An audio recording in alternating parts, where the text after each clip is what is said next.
sometimes, as you go on with your things and expectations, sometimes our expectations can get rigid.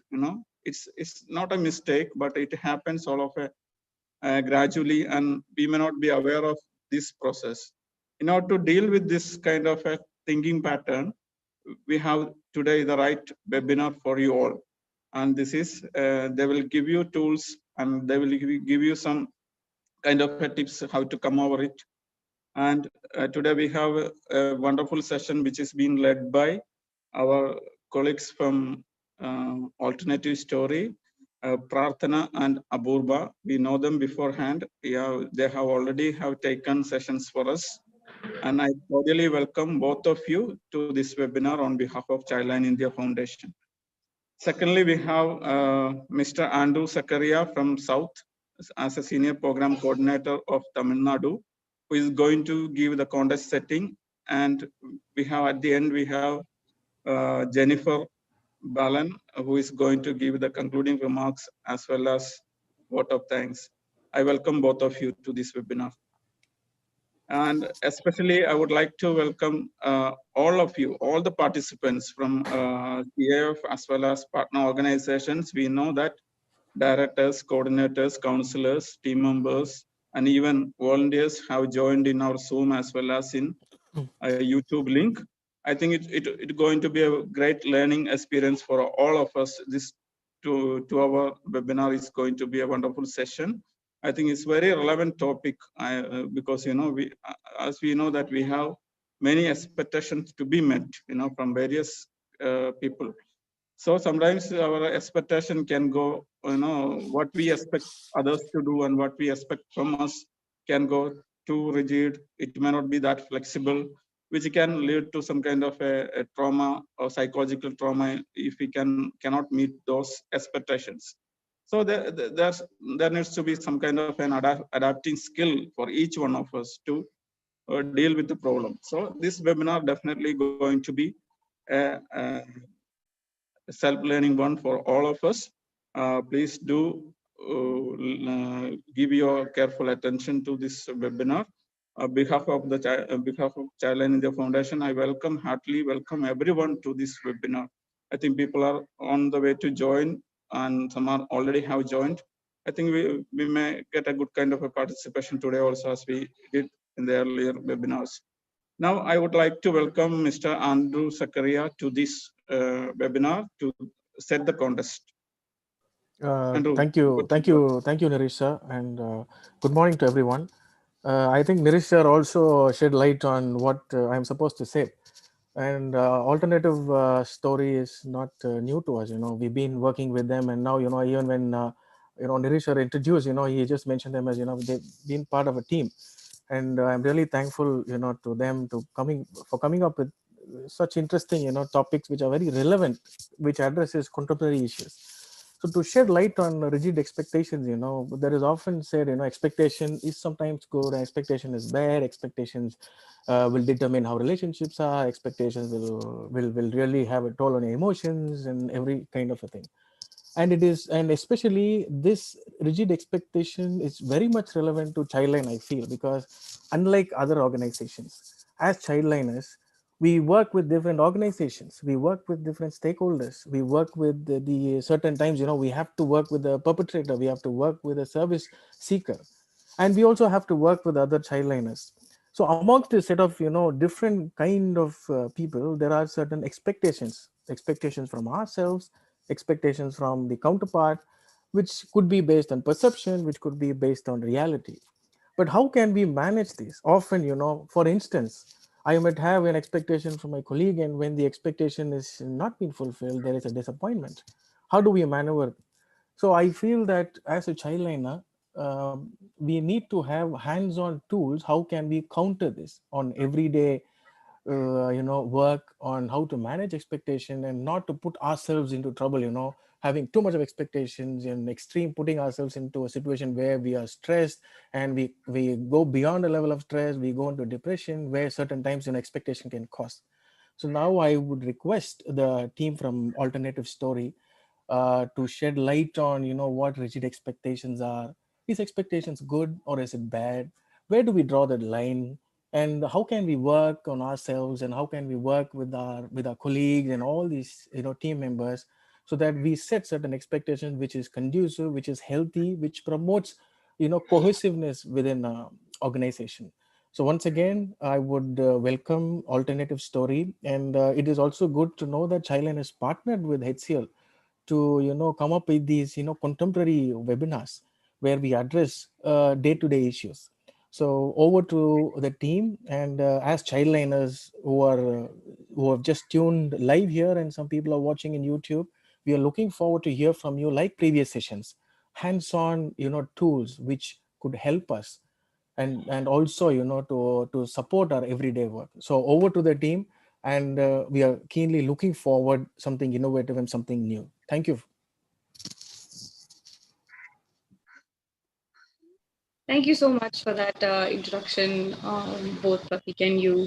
We're also, I think, similarly excited to do this webinar with you because of the fact that we're also hoping that it would be useful for you all to understand how to identify these expectations. How do we understand whether this is a good expectation or an okay expectation to have, and how do you deal with them? I think that's something that we also similarly thought would be definitely important. So I think we'll start with that then. My colleague Apurva is going to start with the presentation, and Nandita is going to present it. So Nandita, if you can just sort of present the PPT. Just give me a second. Sure. Can you see it? Not yet. Yeah, now we can. Yeah. So you just hold on. Sure.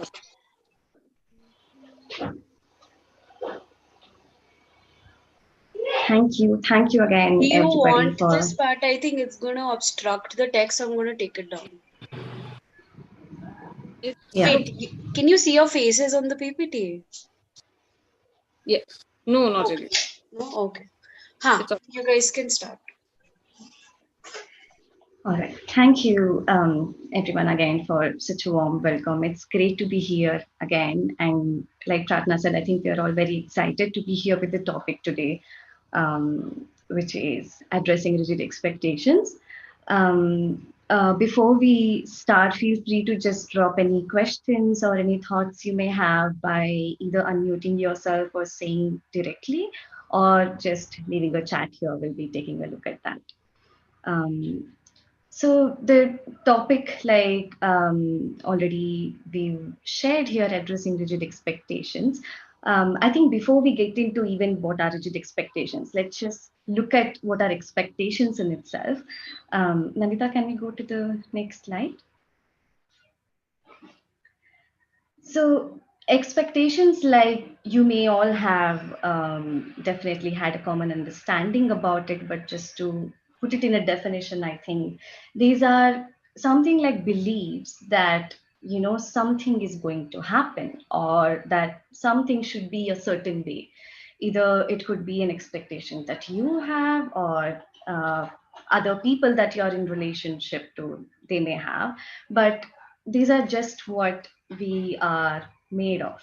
Expectations, to expect something is to know that something is going to happen. So I think the word expectation and beliefs are used interchangeably, but I'm just going to stick to expectation for the rest of the presentation.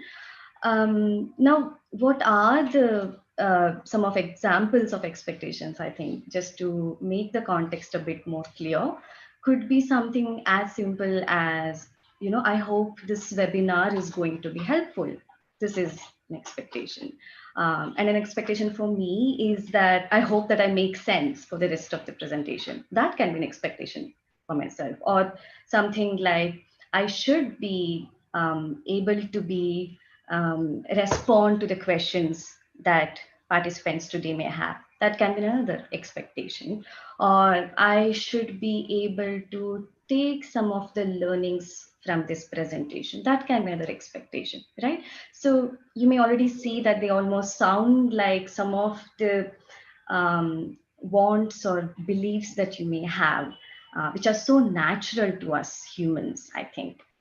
Now, the next point is what is now the purpose of expectations, right? Why are we talking about it? I think for this, I would like to encourage you all to think of this example that I want to share with all of you. Imagine that you are sitting on a roller coaster ride, right? Or a giant wheel. The one of the circle thingies that you'll go round and round in these fairs or exhibitions that we may all have enjoyed in our childhood. So imagine that you're being seated on that, and in first situation, you don't know what is this giant wheel or this roller coaster ride, first of all. So you don't know what is going to happen, right? You don't know that it is something that you do for fun. You have absolutely no expectations from this, and you have absolutely no idea about what is going to happen. And then imagine that the ride is going to start and you are going through the ride and the speed picks up. I There's a slight disturbance. I hope you all keep yourself muted because I don't know if I'm being audible. So the ride is starting, the speed is picking up, and you don't know what is happening. Can you just imagine the kind of experiences you may have in that moment? I think for me, if I imagine myself in that situation, it's just a lot of panic. It's just a lot of confusion, fear, and a very general feeling of unsafety, right? Because what is this crazy thing that's going on? I may fall sometime or I may hurt myself anytime, right? This is situation one. And another situation is that you're on the same roller coaster ride or the giant wheel you're imagining, but this time you know that this is a roller coaster ride. When a person is going to hit the start button, we are going to be in ride, and it's going to be absolutely scary, but it is going to be so much fun. By the end of it, I am going to be so excited and happy, and that, you know, even if I panic, maybe if I hold up a red cloth or something, they may stop, and so in that way my safety will be ensured. You know, if you have all of these ideas, if you have all of these expectations, in other words, can you imagine how that ride is going to be like for you? Right? It's so much different, the two situations. Even if the situation is the same, that you're just on a ride that's going to take you on this roller coaster, but just the fact that you have expectations about the ride and you don't have expectations about the ride is going to make the experience so much more different for you. And so that's what expectations do for us. Like the first point that's written here, it makes life more predictable and thus less stressful. You know, it's going to make more predictable, just like in the example, you know what you can predict in a minute, the ride is going to start and it's going to be scary, but it's going to be fun. You know, you can predict what's going to happen. And it's a very natural thing for humans that when you know that you can predict something, there is automatically lesser stress, right? Because you know what's going to happen. When you don't know what's going to happen, then the situation is always scary. Another purpose of expectations, like I already mentioned in the example, is that it provides a sense of safety and a sense of control, like just a general sense that you are in control of things when you have certain expectations. Let's also think about this example that I gave, that, you know, the expectation that I should be helpful in this webinar today. This gives me a sense of control, because then I know that if I'm able to deliver my points well, maybe I'm going to be helpful, right? It's not like I'm not in control at all. The very fact that I have certain expectations is going to make me feel little safe, little predictable about the webinar, and a little bit in control. And I think another point that comes to my mind here is that it makes you learn about something and thus prepares you for a future instance. Like, the example that comes to my mind is that let's take an example of you talking to your friend and you say something really stupid in an attempt to make fun of your friend, but your friend is really upset because you've made a comment on them and they're going to stop talking to you. So you learned from this experience that you making a fun comment on them, which was insensitive maybe, has hurt the friend. So next time you're going to be careful about making such fun comments about them, which may be insensitive, right? So in a way, I think to have expectation is to know what will happen if I do certain thing, or what will happen if I think about something in a certain way. And also to not have expectations, I think is like a situation where a person with short-term memory loss may have, unfortunately, where for every 15 or 20 minutes you're going to forget whatever was going on with you and what were you supposed to do or how are you supposed to live. These basic things you may not be able to know for sure or predict for sure. So it just becomes more difficult. So yeah, expectations can be really important. And now, Nanita, let's just go to the next slide, please. Now I just want to ponder over a little bit more about understanding expectations, because now we know that these are our expectations. These are expectations that we may have, and these are the purpose. But why are we like really talking about it in today's webinar? Is because they not just provide a sense of safety or control or make our lives a little bit more predictable, but they also have an effect on our understanding of reality and in determining our reality as well. Now what I mean by that is let's go back to our childhood days, maybe back when in our school, right? If you all remember about any class, when you were in any grade, when an exam is going to occur, if you all just think about how you felt as a child, as a student, if you were one of those kids who were quite confident about yourself and you had an expectation that I know that I'm going to do well, right? The exam is going to be actually better. You are actually going to perform better. But if you were one of those kids who were quite unsure, and I'm guessing most of us, me included, who were quite unsure and who were probably really anxious, or even may to the extreme have thoughts like, I know that I'm really going to fail this paper, then there are high chances that you're going to find the paper really difficult. In that way, I think having certain expectations determine what our reality is going to be like. In this context, I want to bring about a study here. I don't want to get into too much of it, but I think it's a really interesting study since we are talking about this. It was a 1960s Harvard study, which the gist of it was that certain teachers were told that certain group of students are going to be exceptionally well academically, and a certain other group of students are not that exceptionally well.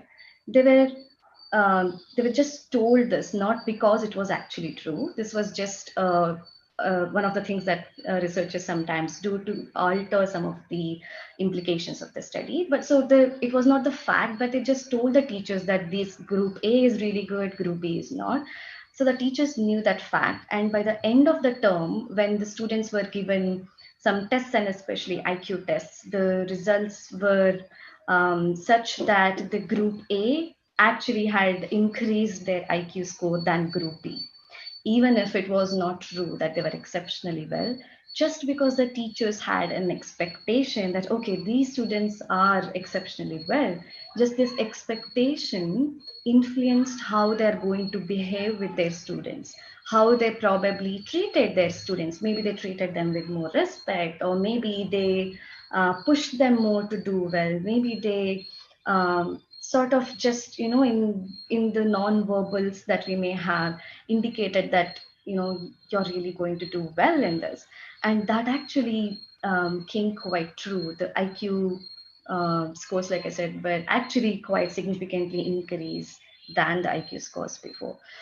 So now what does this mean for us, right? It's a huge understanding for us that having certain expectations means that, it's going to determine some of the things for us. For example, how I'm going to be um, with a certain thing. Like, for example, in your own line of work, I think having an expectation that I'm a good worker and I do fairly well in my job is actually going to affect your confidence levels, and maybe it shows in the performance that you do.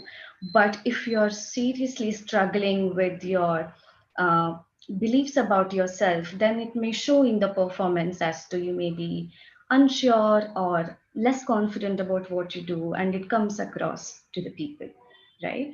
Another thing that I think is important here is this also means that we learn what behaviors are accepted and what behaviors are not accepted through having certain expectations and doing certain things. Like, let's say if you're able to do really well in your work, then your employer and your colleagues are really going to appreciate you and provide a bonus maybe. So then you will have an expectation that, okay, if I do well, this behavior is going to be accepted, and so I can repeat doing this in the future. In the opposite end, if I do something not so great, like let's say if I show up to work very lately every single day, and then one day my employer tells me that, hey, you know what, this is not accepted. I think we may have to cut your salary a little bit or something like that. An outcome that you don't like, you will have then an understanding and thus an expectation that I have to be early to work. If not, so and so is going to happen. So it like I said, it thus has an effect on our general understanding and determination of our reality. And the other thing that's written here is expectations not only impact us, like said in the first point, but also our feelings, behavior, and therefore our relationships. Now, this is a really interesting thing. I think this is one of the most important thing that we look for in our relationships too. And one of the member already said, how do we know where to draw a line between healthy expectations and unhealthy expectations, right? And here I think it's important to consider the fact that people get what they expect. I may be too quick and too jumpy to have made that statement, but many studies show that people, if I live my life expecting that I should get treated well, then I may actually get treated well. Or even in the case that if I'm going to get treated badly, I can at least stand up to myself and say that no, this is not done. I'm not going to take this bad behavior because I know that I deserve to be treated well, right? And I'm saying this as an example because there was another study which was conducted for about 10 years, I think, on married couples, and the results came out to be this observation that people with low expectations, for example, thinking that I should not be, maybe I won't be treated well. This is an expectation, right? Maybe I won't be treated well in relationships, or an expectation that I may not be happy the most of my life. Such people, or people with such low expectations, tended to be in relationships where their partners were really somebody who would actually hurt them or let them down, and they would just settle in that relationship because that's what they expected.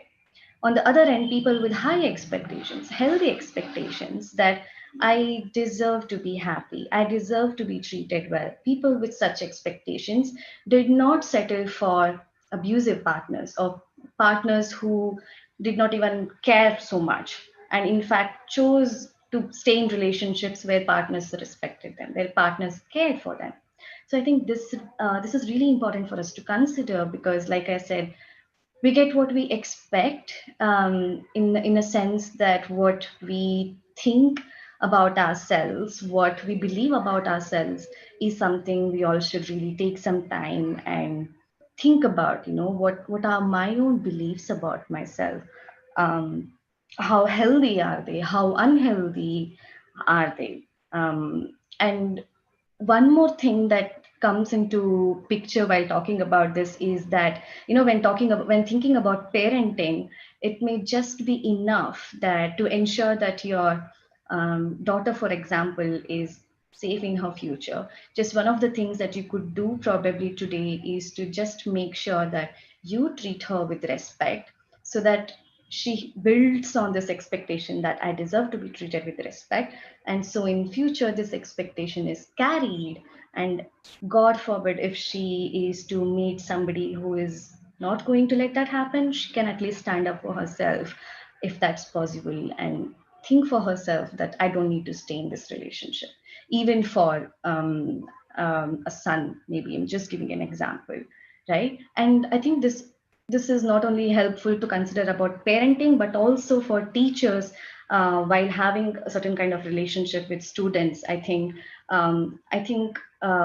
least I am having memories of some of my own teachers in school who were quite discouraging, and who would say to some of the students on face that, oh, you're such a failure, oh, this is not done, oh, you're going to be worthless in your future. And these are not just something that teachers throw because of their irritation. We should understand that they carry a certain weightage for the student to receive that, because all of this is going to impact what a child thinks about himself or herself, and that will um, then impact their own understanding of themselves and their own understanding of their reality. So I think these are certain nuances that we may have to think about when we are talking about expectations. I think even in terms of your relationships in your work, you may consider what are some of the expectations that I have from my colleagues. Do I have any expectations? Can I have expectations? I think that's another question. Some people may find it difficult to have expectations, I think, which can be another whole discussion in itself. But if you have certain expectations, are they realistic enough or not? I think we'll talk about this in more detail in a bit. Pratna will be talking about that. But yeah, I think some of the questions that we may consider about at this point, when we are talking about expectations in relationships, are that if I do have certain expectations, where did I get these expectations from? Where did I learn them from? Did I learn it from my parents? Did I learn it from my school? Did I learn this kind of thinking from my society or from my culture? Things like that. And then the last point here is we can have different types of expectations. I think this is already brought up. I can have expectations from myself. I can have expectations from others. Like I said, others should treat me fairly. My boss should treat me fairly. My children should respect me. My parents should love me. I think there is no limit to the kind of expectations us humans can have. And lastly, expectations from the world. I think this comes so strongly to me because there are so many expectations we have from the world right now. I think in terms of our political inclinations, that a certain government should do this or a certain government is doing that and it's good or it's not good, whatever the case may be. Or the fact with COVID, in fact, that, if one of your beliefs, one of your expectation is something that life should be fair, which translate to everything should be fair and easy in life. Times like today, that in pandemic can be so difficult because one of your expectation is shattered, right? This just does not sit with you, that today we are living through a global pandemic, because it's so not in your expectation. And if one of your expectations is that I should be safe all the time, or people I love should be safe all the time. I think times like this of today can be extremely scary for us, like most of us are already experiencing amidst the pandemic. So then what do we do if these are our expectations, and if we are living in times like today, then what do we do? And again, we are coming to that in a little bit. One other last point that I want to make here is, I think about culture and gender. I think why I'm bringing up the point that how you treat others really adds to what expectations they have themselves. Is if you can think about women in some of our cultured societies, in some of our societies, really count on the fact, not really count, but they just look at the fact how they're treated, and that affects their reality in the future. If you may know of, in certain, I think in your field work too, you would have seen of various cultures where women will not probably be allowed to work. I won't even say encouraged. Some women in some culture are not allowed to work outside, and the expectations from women then in that case are something like, you are just supposed to, I don't know, marry and bear kids, and then that's it. If that is so, for the women herself, her level of self-esteem or her purpose of life becomes so limited, right? So I think thinking about gender and culture and also becomes very important when you're talking about what kind of culture we live in and how this affects our expectations. Can we go to the next slide, Manita? I hope I'm not going too fast. Just let me know in the chat if I am. I think I already touched upon this, but we have a specific example for you all to consider here. We are just adding a variable of pandemic to the discussion of expectations now. Pre-pandemic and post-pandemic, how do we think of expectations in a time when we are not living in a global pandemic versus when we are living in a global pandemic, right? The example that's written here, you can consider as situation one, where a friend calls you over for a party or for a function or a wedding, whatever it is. Imagine just that as a situation where you're called or invited over for a party by your friend. Can you think about some of the expectations that you may have from this? From expectations from yourself, expectations from all the other people that may be in the party, expectations from the host, your friend in themselves. I think some of the expectations that come to my mind are I should be friendly with everybody, or the host should treat me well, I should have fun, things like that.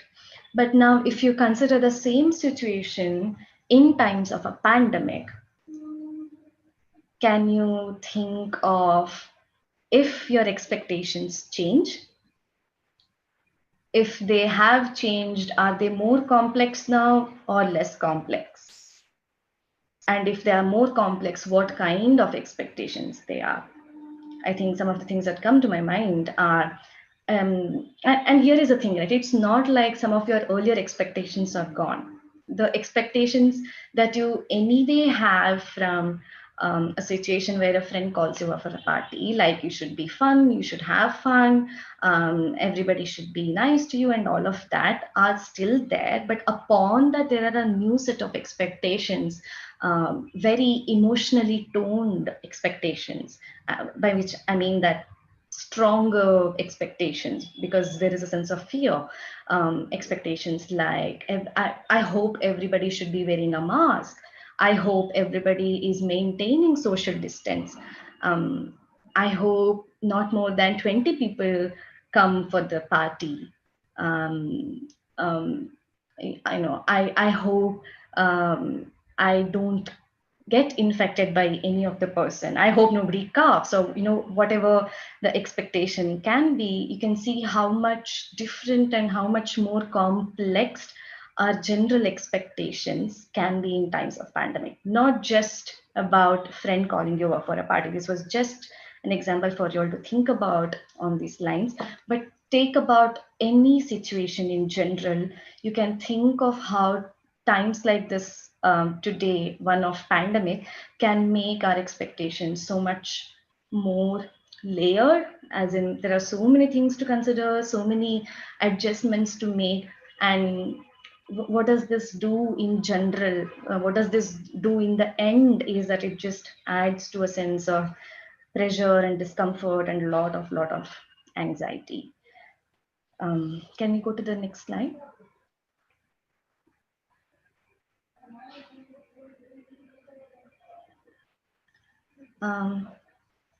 I think we have one more slide before this, Nandita. The one on why are we talking about? Yeah, this. Thank you.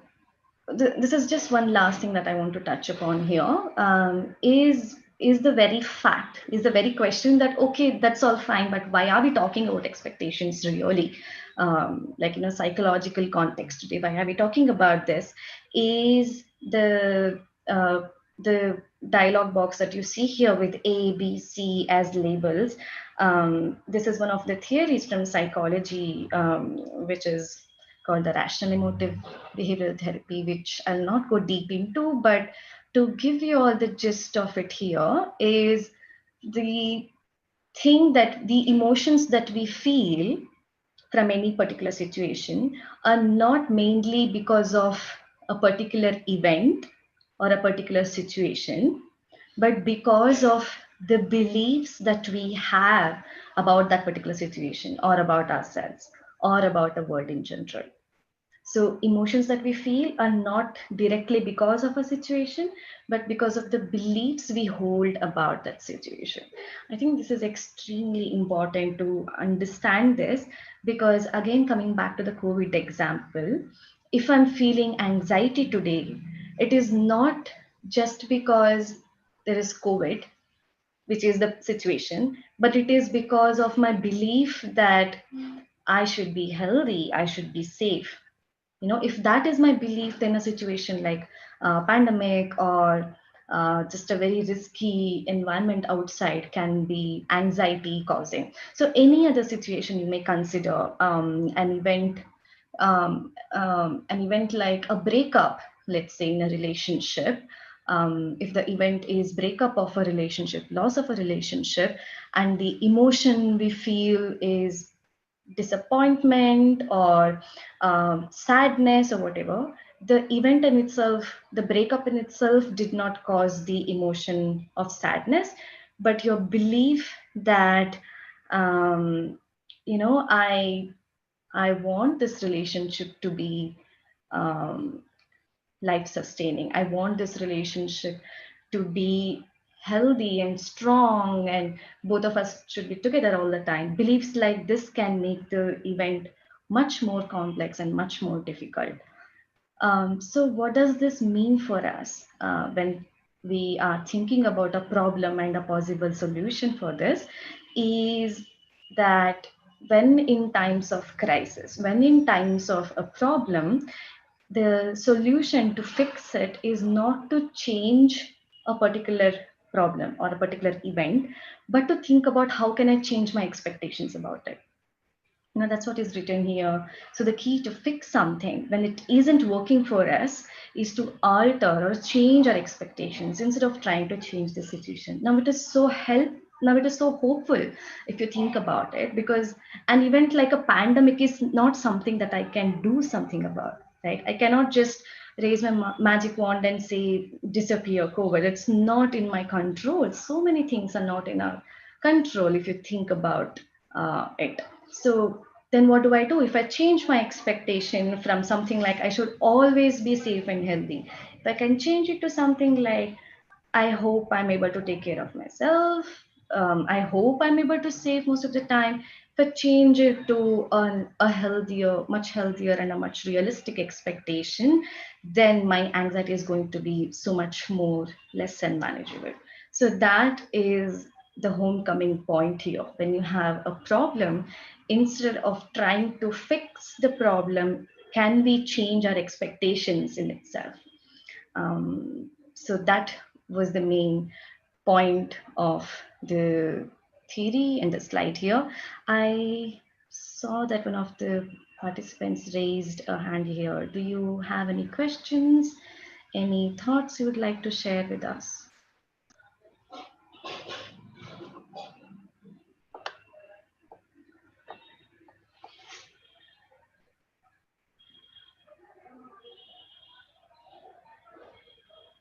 If you have any questions, you can write here at this point, or we can just take questions at the end, whichever is all right.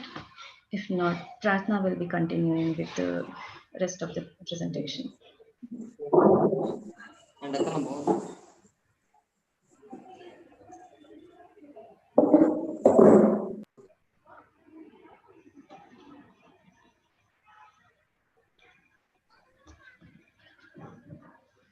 Okay, I think Pratna, you can go ahead and we'll just see if questions come up at any point later. Yeah, it doesn't seem like there are any questions. Yeah. On, sorry, I think someone's trying to speak.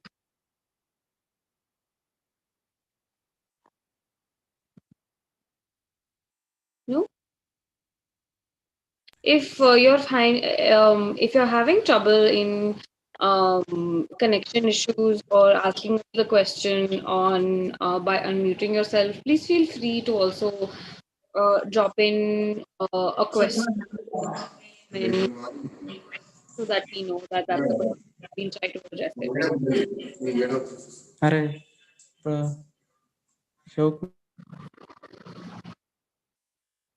All right. Okay. So then I think we'll move ahead.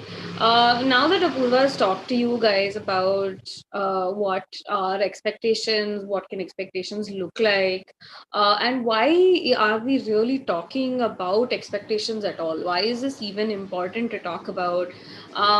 So that you have some rationale or some understanding of what importance expectations can have in terms of how much control we have over our expectations. Because I think a lot of the times when we have expectations from certain situations, we're also taught that we don't have too much control over our expectations, that once you have an expectation, there's nothing you can do about it.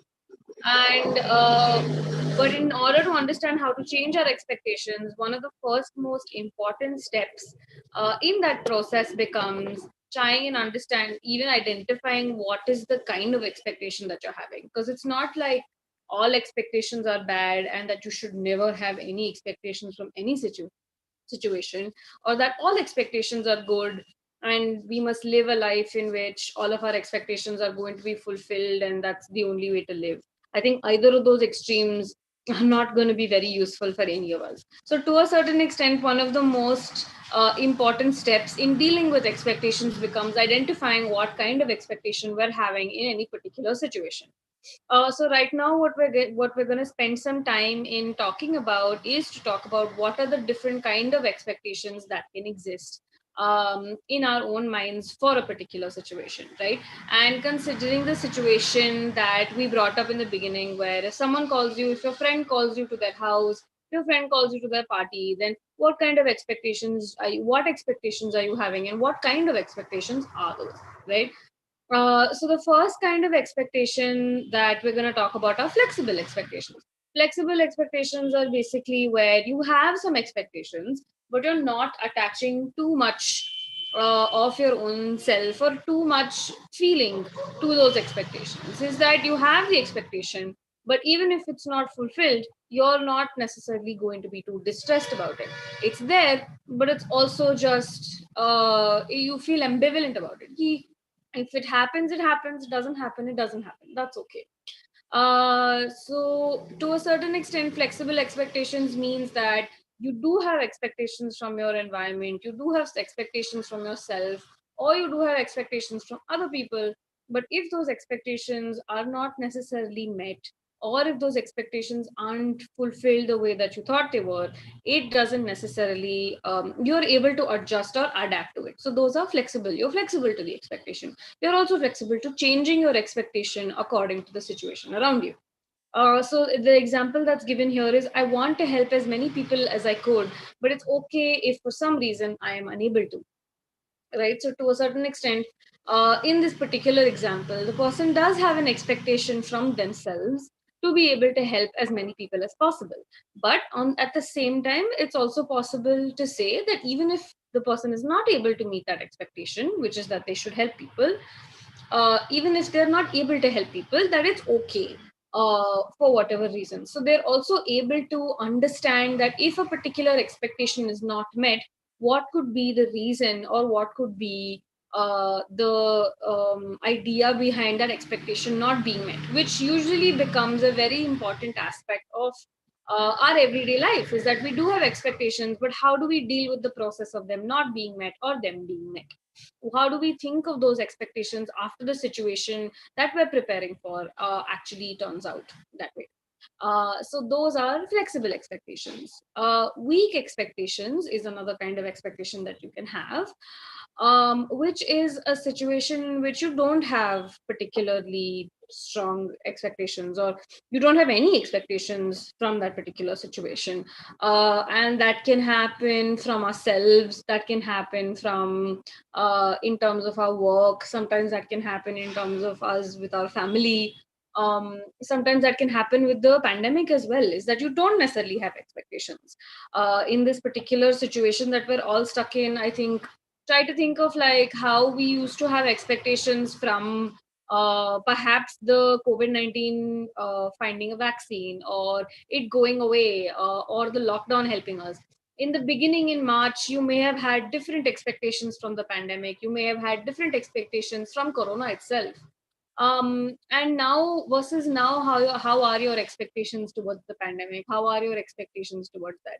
It's also possible that you might not have expectations, because this has gone on a lot longer than anyone has anticipated. This has become a lot more complicated for all of us, and we're all finding our ways of dealing with it.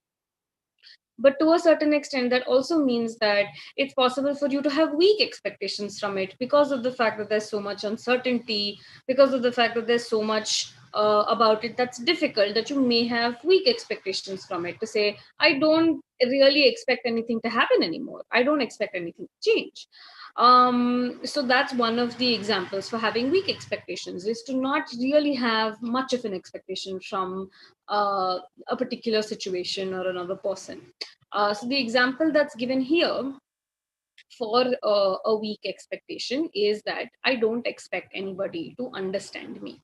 And sometimes you can have these weak expectations about other people, in terms of saying that if it's something that you haven't experienced, then it can be difficult for you to have that expectation if you don't know that's even a possibility, right? Sometimes if we're, for example, living in a very conservative family, sometimes we can have expectations, we can have a lack of expectations from them, to necessarily to like be okay with trying new things, being okay with doing something else. We can also have weak expectations from children, because we think they're children, and we don't necessarily think that they can think or do too much. So sometimes we don't have too many, we have very weak expectations from people who are younger than us, sometimes. So those are all examples of having weak or very few expectations from a particular situation. Does this make sense? Does anyone have any questions so far? Please feel free to unmute yourself or let us know in the chat, and we'll try to answer them before we move forward.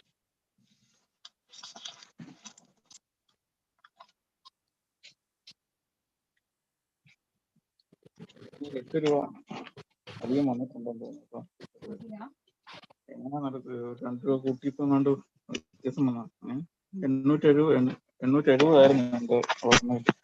8 രൂപ കൽക്കുലേഷൻ ആകുന്നപ്പോ അങ്ങനെ വന്നിട്ടുണ്ട്. 878 പിന്നെ 10 നമുക്ക് തരാം.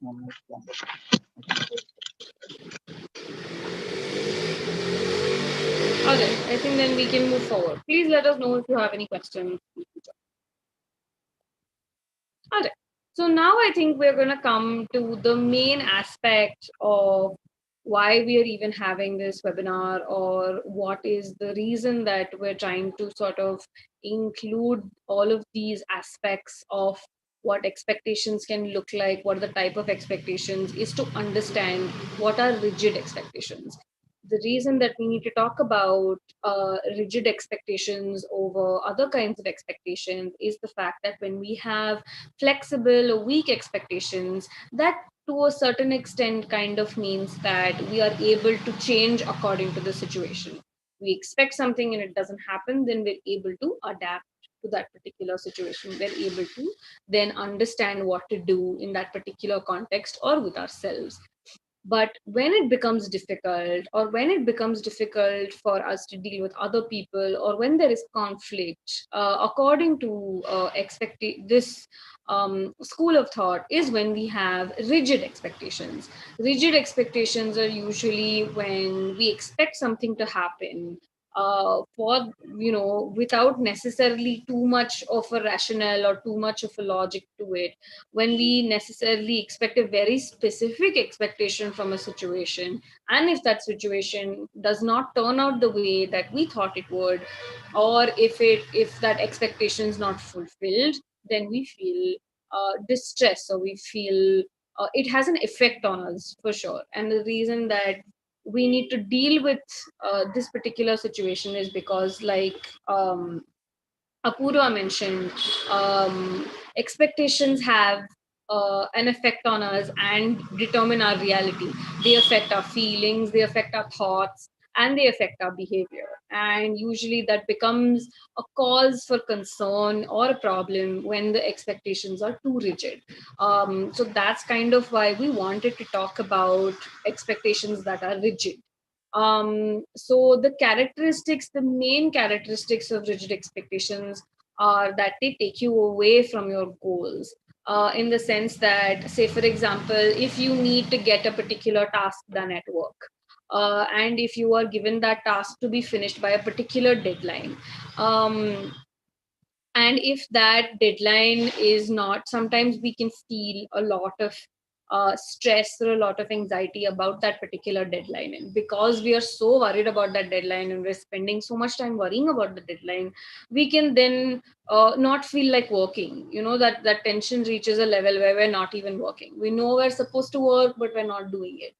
So to a certain extent, the rigid expectation can come into play here to say that you're supposed to do the work perfectly, or you have an expectation that the work is supposed to be done a particular way and you're not going to do it any other way.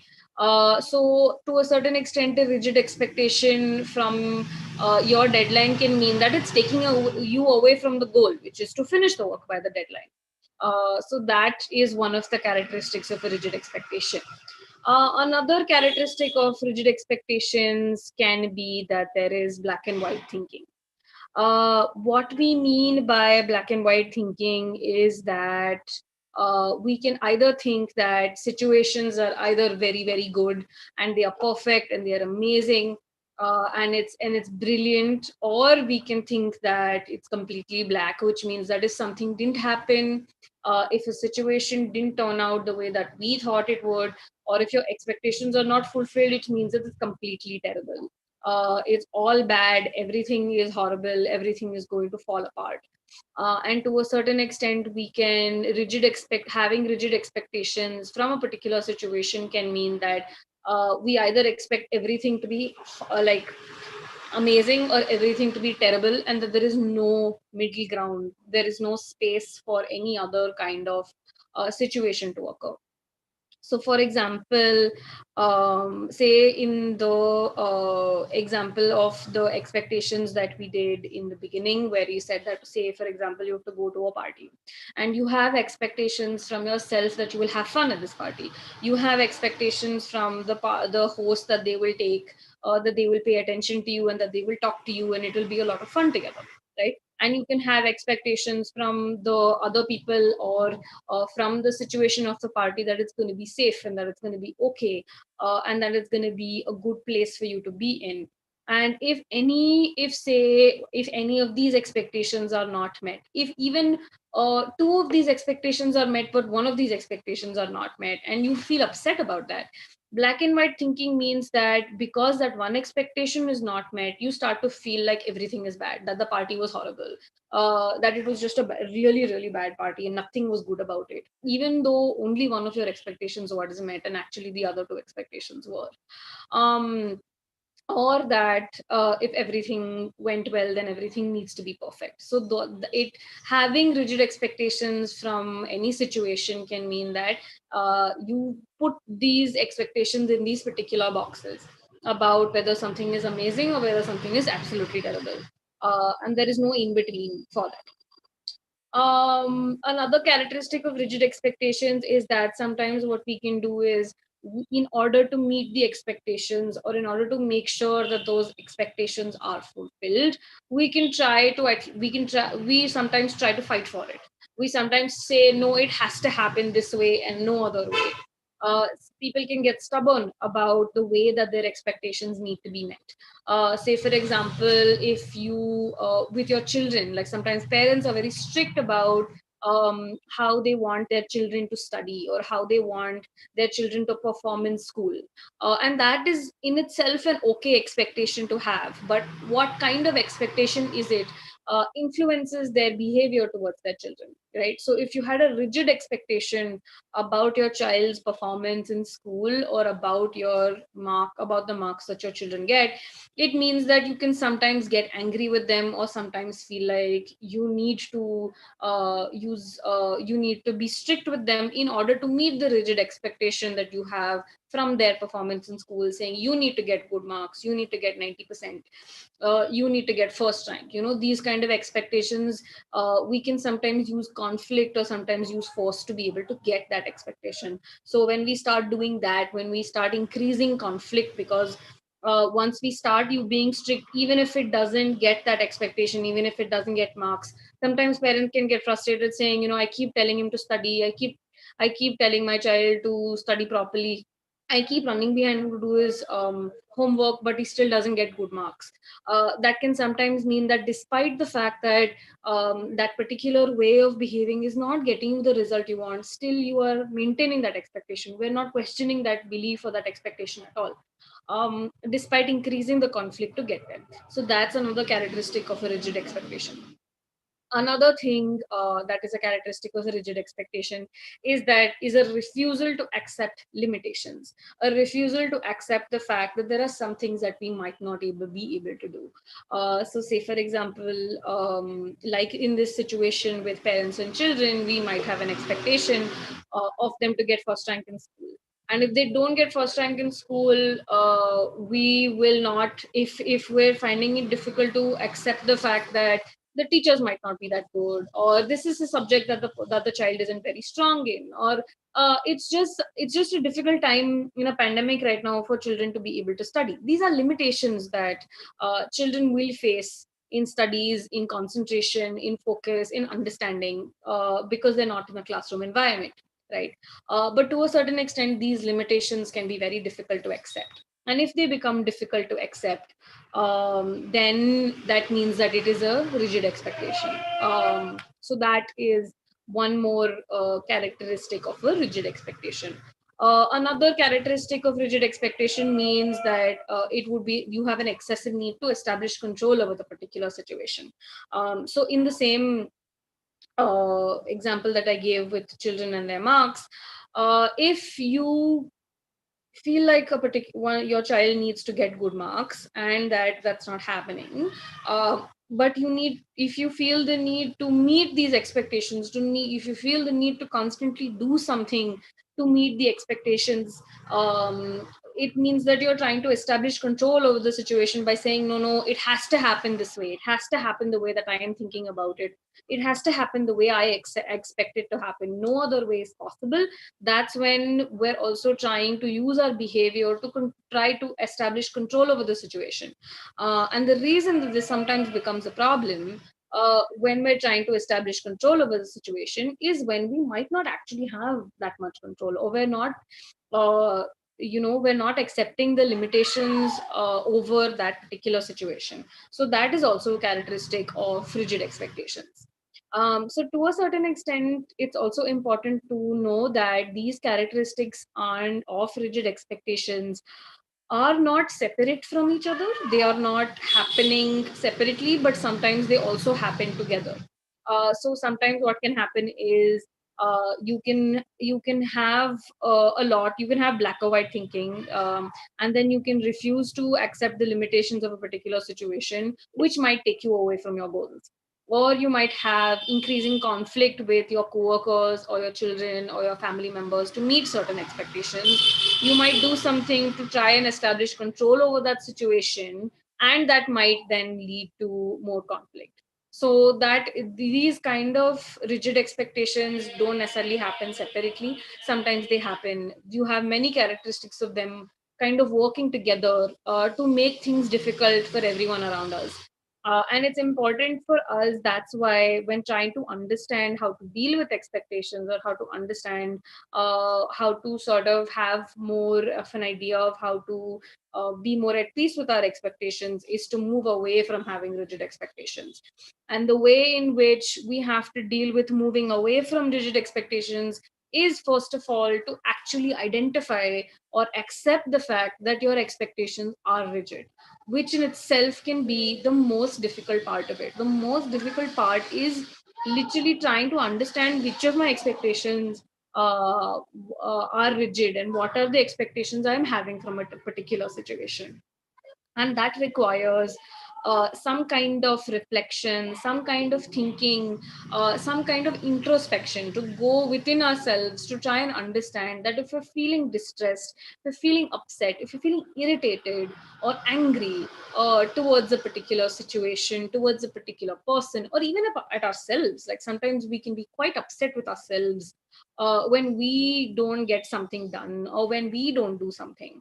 And in those situations, when we're very, very upset for a really long time, we feel disappointed, it is important to then take a look at what are these expectations that we may have had in this particular situation, from ourselves, from other people, or from the world, and were they rigid or flexible or weak. And that can help us in understanding, why are we feeling upset, why are we feeling disappointed or angry. And that kind of understanding, that kind of self reflection can really help us in managing those expectations. If you take the step of trying to identify what kind of expectations you're having, that can be usually like 50% of the work is almost done in terms of dealing with your expectations. Because the minute you have an understanding of what those expectations are, whether they were rigid or not, what did you want from this particular situation, that kind of helps and gives you more control and more agency to handle your own feelings, to be able to deal with the feelings that come up with it.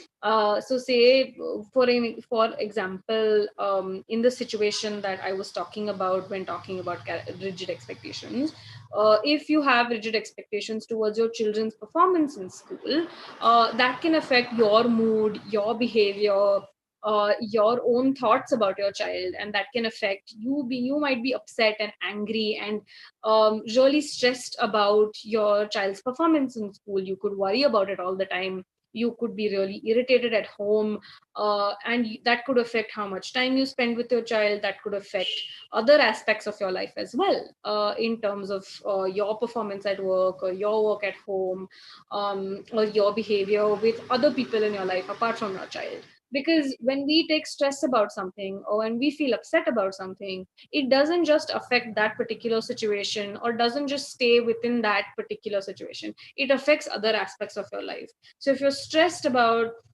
something at work, and because you have rigid expectations there, that stress then translates to other aspects of your life as well. You start feeling stressed at home, you start taking out that stress in other spaces. So that's why it becomes important to understand what are our expectations, and what kind of expectation was it. I hope I'm making sense here. Please feel free to ask any questions or share any thoughts that you might have about this right now. You can unmute yourself, or drop it in the chat, and we'd be happy to talk to you about it.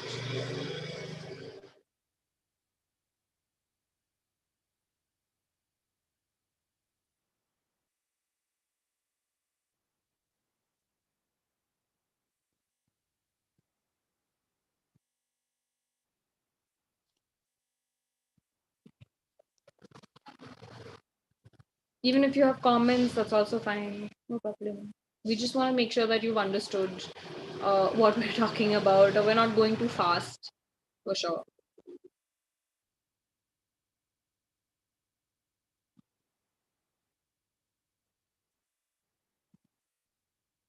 All right. Okay. Then I think if there is no questions, we're going to do a small activity with you guys. If it's okay, you can put your responses on chat, or you can unmute yourself, or you can let us know. Is a small activity that I wanted to do with you all. I'm going to read out these statements and you can let me know what kind of expectation it is. And then we will let you know the answers to that after you tell us your responses. Is that okay? All right. So let's start with the first one.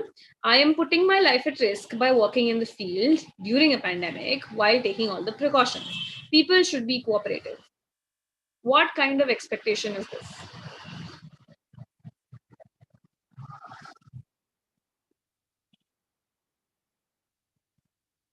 Anyone?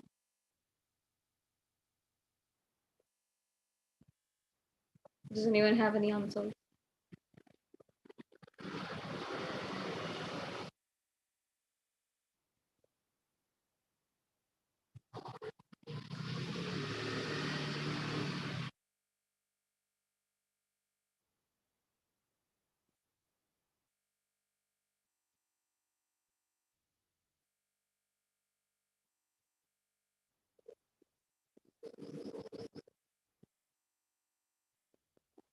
Would anyone like to try?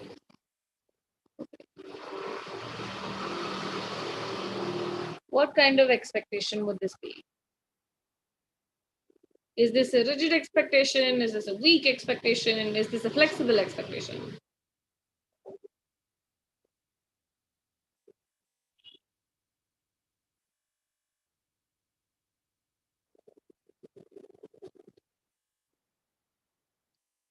Once Jennifer says it's a flexible expectation, all right. Does anyone else have any answers? Sampath says flexible.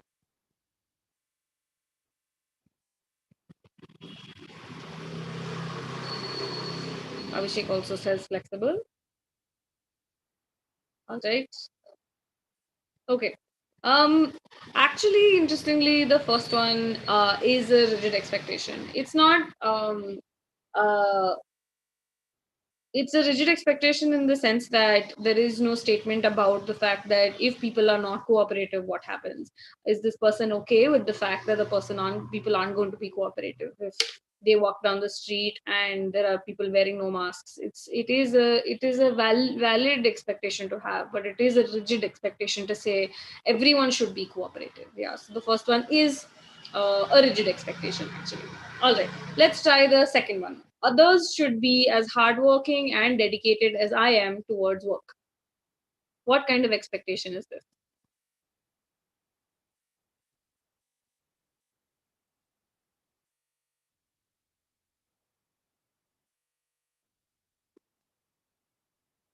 Jennifer says rigid. Anyone else would like to try?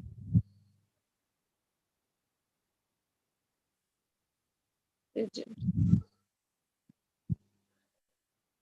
All right, I guess you're getting the hang of it now. Yes, it is a rigid expectation.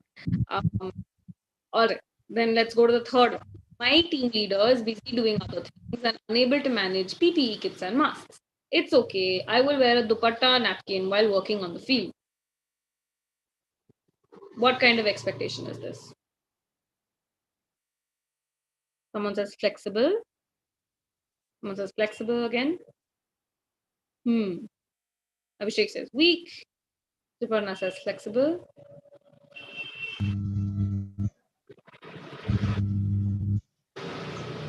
Flexible. Suresh. Is anyone trying to speak? All right. Actually, this is a weak expectation because there is no expectation in this particular situation, right? Team leaders are busy doing other things and unable to do something, but this person is saying that they will wear a dupatta and napkin. So to a certain extent, they're adjusting to it without having any expectation at all, or having very little expectation for the PPE kits to be delivered. So they are already deciding that they're going to wear a dupatta napkin while working on the field. So it's a weak expectation here. But I think there's one person that said weak, Abhishek. All right, so let's go to the next one. I hope we are able to meet all our goals, but it's okay if my team members are unable to meet some of them. What kind of expectation is this?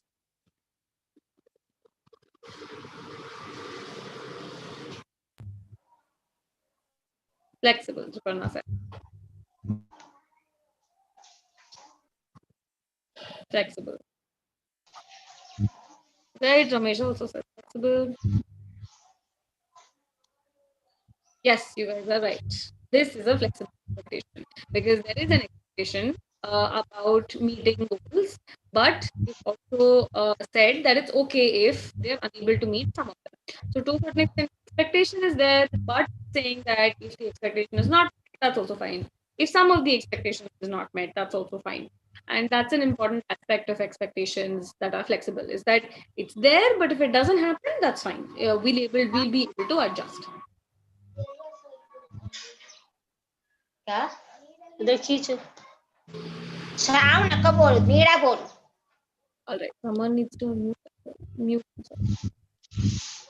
All right, let's do the last one. I hope to help as many Prarthana, people. I need a clarity. Actually, I want a clarity. For Yes. question number 3, Yeah. it is like my team member, somewhat they are okay to wear dupatta or napkin instead of mask. So they are flexible enough if they wanted to work. If they say, I don't care about wearing mask, I don't care about dupatta, then that would become weak, right? Because they have some alternative solution to go about it. So I thought it is flexible. What do you like to say? To a certain extent, definitely they're adapting to that particular situation, saying if it doesn't happen, but they've already accepted that it's not going to happen, right? They're saying the team leader is unable to do it. I don't expect anything to happen, so I will wear it. So definitely they're being adapting to the situation. They're changing because they're not able to get something, but they don't expect it to happen at all. Does that make sense? Yeah, if you give me a clarity, I mean, any example for the weak expectation for the same sentence, it will make more clarity for me, I feel. Right. So, if this particular person say right now, what this statement is a weak expectation, a flexible expectation in this particular situation would instead look like my team. I hope my team member is able to manage PPE kits and masks. If they are not able to manage it, I will wear a dupatta and napkin instead. Does that make sense? It's a very small distinction in this particular case, but it's basically not necessarily about what the person does as much as what the person expects. In a flexible expectation, they would expect it to happen. They would expect to get the PPE kits and masks anyways, but will be okay with an alternative if it doesn't happen. But a weak expectation is that they're already deciding it's not going to happen. They're already saying he's unable to manage it. And then saying that, okay, I will wear a dupatta and napkin instead. So the behavior is similar, but the expectation is already decided beforehand. Does that make sense? Yeah, got it. Thank you. The expectation is different here. That's all. Thank you. Is anyone have any other question? All right, then let's do the last one. I hope to help as many people as possible in this pandemic. But just some days I can only help myself.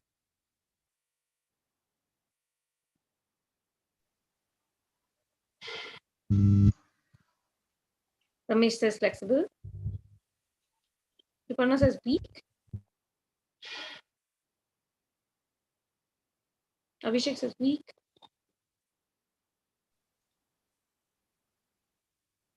Someone says rigid. Okay. Jennifer says weak.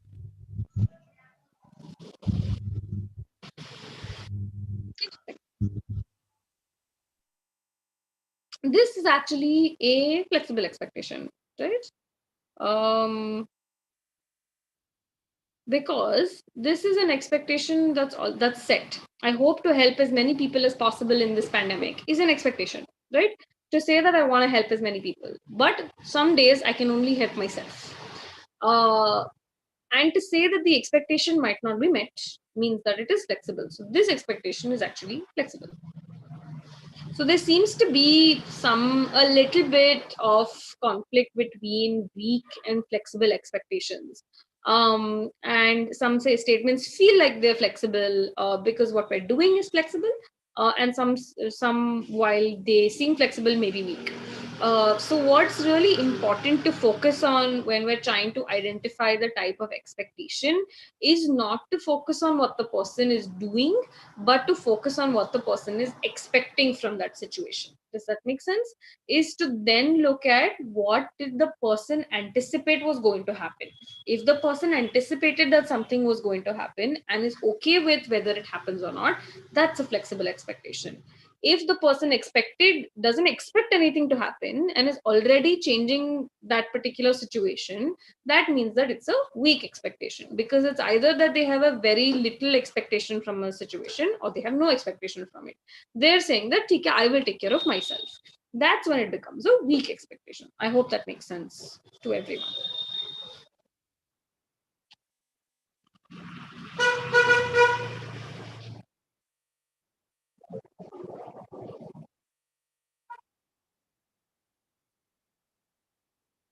Does anyone have any questions that they would like to ask about this?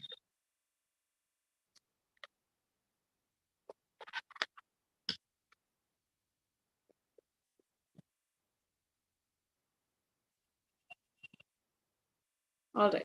Then I hope I hope that made sense to everyone. I think we can move forward if no one else has any questions.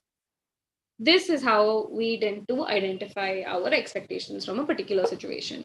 What I really also want to talk about before we move ahead is that having weak or flexible expectations is not a bad thing. It's not necessary that if you have weak expectations, it's not good for you to have weak expectations and that you should only have flexible expectations. But it's important to just try and understand what kind of expectations we're having and how okay are we with the fact that if it doesn't happen, are we still able to hold that expectation while knowing that there is a chance it might not happen. I hope that makes sense. You can move forward, Nanta, if no one has questions. All right. So, in this particular section, we'll try and then understand. Now that we understand what expectations are, now that we've tried and talked about what kind of expectations can exist, we've talked about how to identify these particular expectations within ourselves.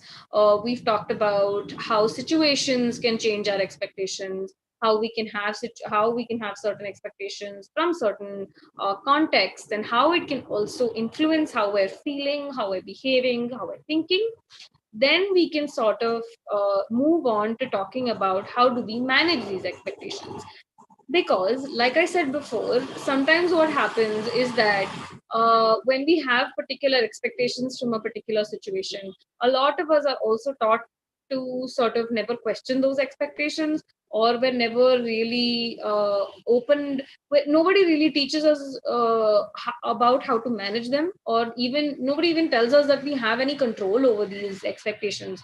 Nobody tells us that it's something that you can actually change about yourself, and that's something that what we wanted to spend some time in talking about. So before we do that, I kind of wanted to understand, now that you know this much about expectations and the kind of expectations that we've talked about for the last 1.5 hours, I wanted to sort of ask you guys, what do you think are the expectations that you have when working in your field?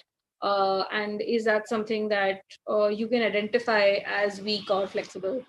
So if anyone would like to share any thoughts that they have on this, please feel free to do it so by unmuting themselves or on the chat. What are the expectations that happens?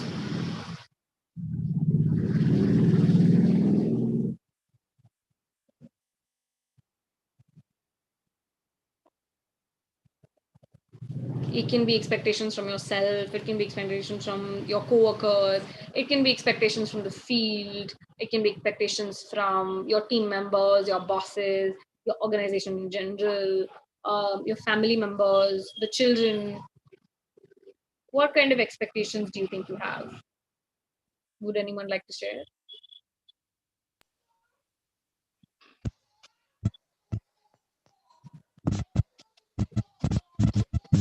I expect normally to give the best out of all my work, but sometimes it's not working, and due to some other. Am I audible? Yes. Now you got. Yeah. Okay. I expect most of the time to give my best, all the works which I have doing in my office, but sometimes which is not actually done. Ramesh, would you like to, if we can? Yeah. Thank you. And how do you feel about the fact that those expectations are not met? I get disappointed sometimes, and sometimes I will work not did earlier, but sometimes I try to adapt some other skills and work some other strategy to maintain or practice with my colleagues. So, but mostly I'll get disappointed when I did give my best. It can be hard, I think, to deal with that. So, so what kind of expectation this could be? Is it rigid or? It does seem like it's a bit rigid in terms of the fact that you're feeling disappointed that you're not able to do it. So there is some feeling that you should have met that expectation every single time. So I think it's important, I suppose, to really understand in terms of identifying this, what kind of expectation is how you feel when those expectation is not met, right? Do you feel disappointed every time? Do you feel disappointed sometimes? Or do you feel that sometimes you're able to feel disappointed and then manage, which is what it sounds like right now, is that you seem to be able to have the feeling of disappointment and yet sort of move through that by saying, okay, maybe there's any alternative that we can do. Yeah. So it seems like, you're able to sort of manage it in that sense, but it might be useful to then really look at, if you have this expectation of yourself and if it's not happening, then where is this expectation coming from? Did anyone set this expectation for you? Is this an expectation that makes sense? And when did this expectation start in terms of your work? That might be useful for you to think about. Yeah, normally people give good feedback. You have done best, you have done well. But still, it is something questioning me. Am I perfect in that way? Did I do well? I would have done much better than this. So, this kind of questions which I normally have in myself, nobody said to me, but I'm not satisfied most of the time. I'm thinking I could have done better. And I just recall my work, what I have done. Oh, I have not done better. I would have done in this way, like that. Right. Yeah, so definitely feels like, despite people telling you that you did a good job, you still feel like I should have done something. Yes. That means that there are some expectations that you seem to have of yourself that are different from other people's expectations of you. Yeah. So that becomes important to look at. What are these expectations that you have of yourself? Where did these expectations come from? But thank you for sharing. It can be really hard to share these expectations. So thanks for doing that. Anyone else that would like to share? Pradhana, we expect our team to submit reports timely. Okay. In the definite time. But when we don't get those reports submitted on time, that will affect submission that will cause delay, submission at our end. So that will give some emotional disturbance also. No? So I think this is exactly rigid experience, right? Yeah. And a lot of workplaces end up working on having rigid expectations of each other, saying that you have to have deadlines, you have to submit reports, because work is functioning that way in that sense. Yeah. And if it's not met, then because as a workplace, it's a system of expectations. It is not that you are setting this expectation of somebody else. It is that your workplace is setting that expectation for you, so that individually we don't have to do it with each other. Right? So it's a rigid expectation from a system, which is true for, say, legally also, right? Like laws are essentially rigid expectations that the government has of us or society has of us to say, you're not going to commit crime, you're not going to, or you're going to obey traffic rules. These are rigid expectations, but these are rigid expectations the system have of us, not individual people. So that is important to also understand. Yes. Here, the base for my expectation is that expectations from my superiors. They expect me to submit report in that given time. Exactly. So I expect my co-team or team members to respond and submit timely. Yeah. So to a certain extent, then that because you're getting the expectation from someone else, it isn't translating to how you interact with your team members.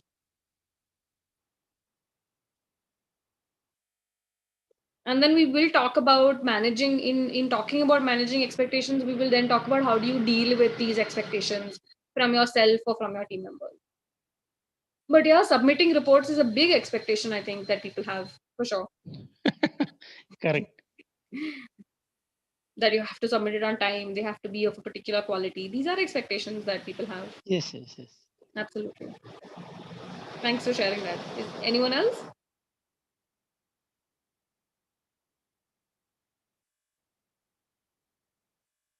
Like, are there any expectations that we have from the children?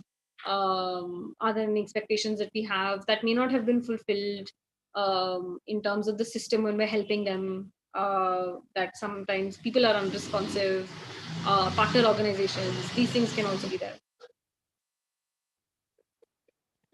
And to a certain extent, I feel some feelings of disappointment when we're having expectations are valid. But it's important to understand that it's normal for us to have expectations from situations. It's normal for us to have our hopes and our expectations from particular situations. But it can be useful to know that even though it is normal, it can be identified and dealt with differently. You can't stop yourself from having these expectations, but you can at least manage them in terms of saying, okay, once I have this expectation, what can I do? So I kind of just wanted to understand what these expectations are in terms of that. And yeah, if anyone else would like to share, or we can move.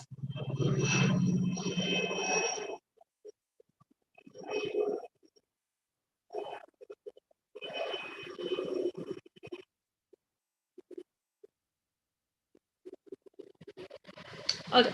Then I think I'm gonna move to the impact of rigid expectations. Nandita, you can stay on the previous slide. Thanks. All right. So now we're going to talk about why do we feel like rigid expectations are the only ones that need to be managed, right? Why do we feel like we need to change having rigid expectations in any situation, even though they're normal? Is because sometimes if we have rigid expectations from ourselves all the time, then that can lead to a deflated sense of self.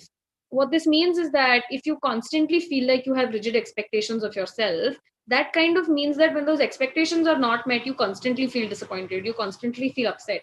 And if that happens over repeatedly, that can affect your confidence and self-esteem.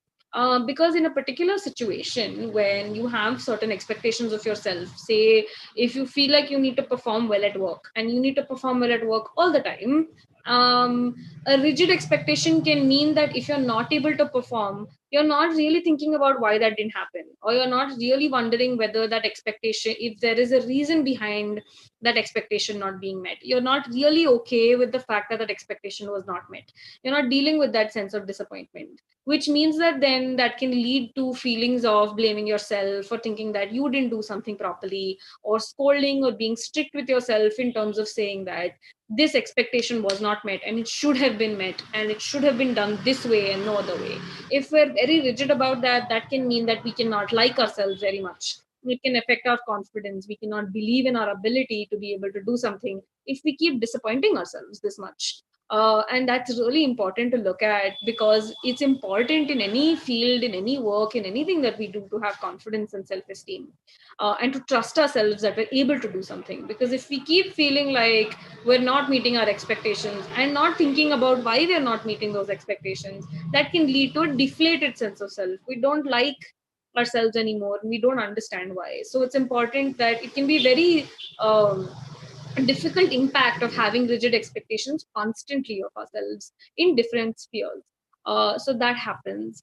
Another thing that can happen is that sometimes if we keep having conflict with other people in order to meet our expectations, if we keep fighting with everybody to say, no, it should happen only this way, it cannot happen any other way, it needs to be perfect, it needs to be only this way and no other way, I'm not okay with it, if these expectations are not fulfilled, then that means that that upset, that disappointment, if it turns to anger towards other people, that means that it can lead to a lot of conflict and a lot of difficult relationships with people around us.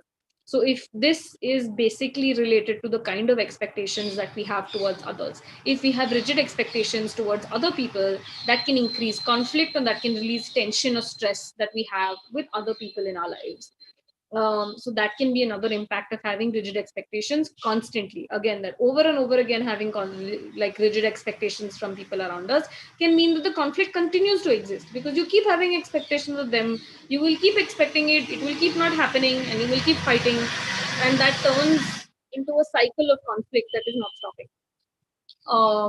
Another thing that can happen if we have rigid expectations is that we constantly live with the pressure to live up to these expectations. We constantly feel pressure to say it should happen this way, it cannot happen any other way. So say if you're a student and we have rigid expectations about how many marks we should get, you have rigid expectations about I should get my first rank every single time, I should get 100 marks in everything. That kind of expectation from ourselves is okay, but if it's a rigid expectation, then that means that you as a student will constantly live with that pressure to meet that expectation, to say I only have to get 100, below anything below 100 is not acceptable. That is a rigid expectation, and that means that you will feel constant pressure, constant stress, constant tension or anxiety. Like it can lead to a lot of like health related concerns, your mental health can be affected if you live with that pressure on a constant basis. So that's a significant impact of having rigid expectations, is that you have to live under that constant pressure, and then that can affect other aspects of your life. Another thing that can happen when we have a lot of rigid expectations is that when those expectations are not met and we're having feelings of disappointment, that feeling of disappointment, if it's there all the time, that can make it really difficult. That can affect our mood, that can affect how we think about ourselves, that can make us feel depressed, that can make us feel like there's no point in doing anything. If I'm constantly feeling disappointed, if these expectations are not happening, then why should I do it at all? Like, let me just not do it. And we can feel like giving up to a certain extent. And it's really important when we're having bad days, when we're going through difficult times, or when, and if we find out that it's because we're having like very rigid expectations of ourselves, to kind of look at, if I expect myself to do this much, can I do part of it? That can be really useful if we find that we're going through a difficult time. So say for example, if you have a rigid expectation from yourself to get up at 6 in the morning every day, and you're not able to get up at 6 in the morning every day, and every morning you wake up saying I should have woken up at 6 in the morning every day, today also I didn't wake up, you feel that sense of disappointment of not being able to get up. It's important to then negotiate with yourself to say, okay, I maybe I won't be able to get up every day, can I try 3 times a week? Can I try 2 times? Can I try once tomorrow?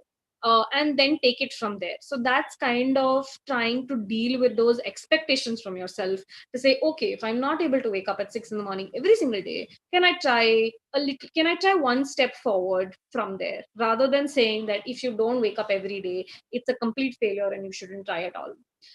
So to a certain extent, that can be a useful step in trying to deal with our rigid expectations, to say, okay, if I am disappointed with myself to not be able to meet my expectations, can I take a step back and change my expectation from this particular situation? Can I change it a little bit? Can I break it down into smaller bits? So to a certain extent, with the example that you brought up about deadlines not with submitting reports, and you have a particular deadline for submitting reports, say the first week of the month, and what you find is that you're, despite having this deadline, despite talking to your teammates about the fact that this is an expectation, you're not getting reports. After 2-3 months, it's important to then take a look at why are we having this expectation and what is the reason that it is not being met. Can we change something about the expectation that we're having? Can we help each other in meeting this expectation somehow? Those are negotiations that you can have. But if you have very rigid expectations from yourself, then you will constantly feel only disappointment. You will not work with it, and you will only feel that disappointment all the time, and living with the feeling of disappointment is not easy. So that is another impact of rigid expectation.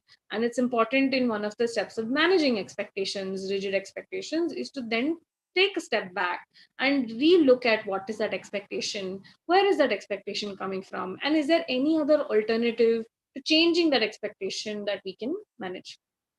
So I think now that we've spent some time in talking about expectations and talking about why rigid expectations are difficult, we will then look at one strategy in terms of how we can manage these expectations. But before that, if there are any questions, I would love to answer them about rigid expectations, about its impact, about anything that we've talked about till now. Is everything clear? Pratna, I wanted to share something if that's okay. Sure, please. Yeah, so I've been working with a particular client, and this third point of under impact of rigid expectations, pressure to live up to set expectations. So when the client was growing up, their parents would only be invested in their academics. Nothing other than academics mattered to the parents in terms of the child's development. So if the my client scored a 93, the focus would not be that she scored a 93. The focus would be on the remaining 7 marks. So there was this constant set of rigid expectations from the parents for the client to either score a 99 or a 100. So now that the client has started a job, I feel like the nature of the expectations might have changed. Like, her parents are no longer there to put it on her, but she's internalized them to such an extent that no matter how brilliant of a job she does, she's never able to accept it, because she feels like this is not good enough. I am still not a 100. So I feel when we constantly put ourselves under rigid expectations, the nature of the expectation might change, but I just feel like the chase never stops. You're never able to sit at the destination and say to yourself that I can enjoy this. It's just like a constant tussle as to, I don't know what even it leads to in the first place. So that was just a chain of thought that started with the third point here. Absolutely, and thank you for sharing that, because I think that it's a way in which rigid expectations can have an impact even beyond yourself, right? Yeah. What's And important? at one point of time, it might have helped my client gain the validation of her parents. But now it's just like to question and ask yourself, what purpose are these internalized expectations serving you? How are they benefiting you now? So Yeah. I think it's constantly important to keep questioning. Okay, one point they were important because they got you the appreciation of your parents, or they got you the appreciations of your superior. But how is it helping you now, like with this awareness after this presentation? Absolutely. I think that's a very important question that we've tried to sort of inculcate in this talk about, is that when you're trying to identify your expectations, is that when you're trying to understand how to manage these expectations, an important question becomes, where did this expectation come from? If you have certain expectations from yourself at work, in terms of your family, at school, it's important to take a look back at where these expectations might have come from. And like Nandita's example mentioned, sometimes these expectations can come from other people as well. We may have been taught certain things about our behavior. We may have been taught certain things about what we're supposed to be doing, what is an idea of a good employee, a good person, what is an ideal workspace. These are things that sometimes we are taught through different channels. We are taught by our parents, by our family, by our society, newer society. Sometimes we also get our expectations from media, from movies, from stories, from books. We tend to have certain expectations, and these expectations can be formed from external sources as well. And this is just how we make sense of the world. It's a normal process to learn how the world works, to learn what kind of expectations can happen. like I think Apurva mentioned in the beginning, it gives us a sense of control. It gives us a sense of understanding when we're setting expectations for in a particular situation. We can, it's a normal process for it to happen. But when we're trying to understand how to manage these expectations, it can be important to understand where these expectations are coming from. Who set these expectations for you? Did you set it for yourself? Did someone else set these expectations for you?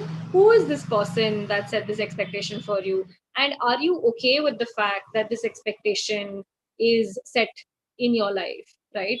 So to a certain extent, understanding the source of that expectation can be really, really useful, because then you get a sense of really taking a look or making a decision about saying that, okay, if this is an expectation that I seem to have gotten from my parents, or this is an expectation I got from my teacher in school, should I really continue to try and fulfill this expectation from others? Is that something I want to do? That's an important step in managing our expectation, is to make a decision, is to make a choice, is to say that now that I know that this expectation exists, now that I know that this is a rigid expectation, do I want to continue this way? Do I want to continue working this way? Or do I want to continue behaving this way? Is something that we can make a more conscious choice of. That I think is the intention behind understanding, talking, doing this webinar. All of this is about that particular aspect of trying to understand more, or give more agency towards our own behavior, our own expectations. I hope that makes sense. Pratna, can I add just one thing here? Sure. I think a very important part of this process, when you start questioning your expectations and how they've impacted you, I feel there might be a lot of uncomfortable emotions like regret as to why you didn't stand up for a better expectation, or hurt as to how the expectation impacted you. And I think it's important to be very compassionate towards yourself, that that's the best you knew at the time. That's the best you understood of the world at that time. And just to be a little compassionate in the sense that now that I know better, now that I'm more aware, how can I use this information to further better my state?